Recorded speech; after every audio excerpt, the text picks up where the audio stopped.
લ્યો ઓમ નમો નારાયણ. નારાયણ. આપણે હર મહિનાની 25 તારીખે ખેડ બ્રહ્મા કેમ્પ કરવામાં આવે છે નિઃશુલ્ક કેન્સરની સારવાર. અહીં નજીક આવો. આ ભાઈનું નામ શું છે તમારું? નજીક આવો આ બાજુ. રાજુભાઈ ક્યાં રહેવાનું રાજુભાઈ? દોતડ એ ક્યાં આવ્યું? રામડીયાની બાજુ રામડીયા બાજુ. બરોબર. ઓશીના તાલુકો. કેટલી વાર દવા લઈ ગયા? એક વાર શું થયું છે? કેન્સર જેવા. આ ગાંઠ મોટી હતી અવડી જબરી હા, હતી ને બેટા? હા, મોટી હતી. આજે એ ગાંઠ તમારે 50% જેટલી થઈ ગઈ 50% તો ફેર પડી ગયો છે. હે? હા, આવો નજીક આવો. કેટલા ટકા ફેર પડી ગયો છે? 50% ફેર પડી ગયો છે તો ફૂટીને નીકળવાનું સાદું છે. બરોબર છે.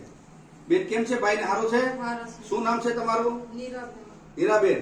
તબિયત પાણી સારા છે ને આમના? સારું છે. ખાઈ પીએ કે છે ને? ખવાય. 1 મહિનો ખાલી દવા લઈ ગયા તો 4 મહિના દવા લઈ એટલે કેન્સર ની ગાંઠ નહીં રહી હો. બિલકુલ આરામ. હા. નમો નારાયણ. નમો નારાયણ.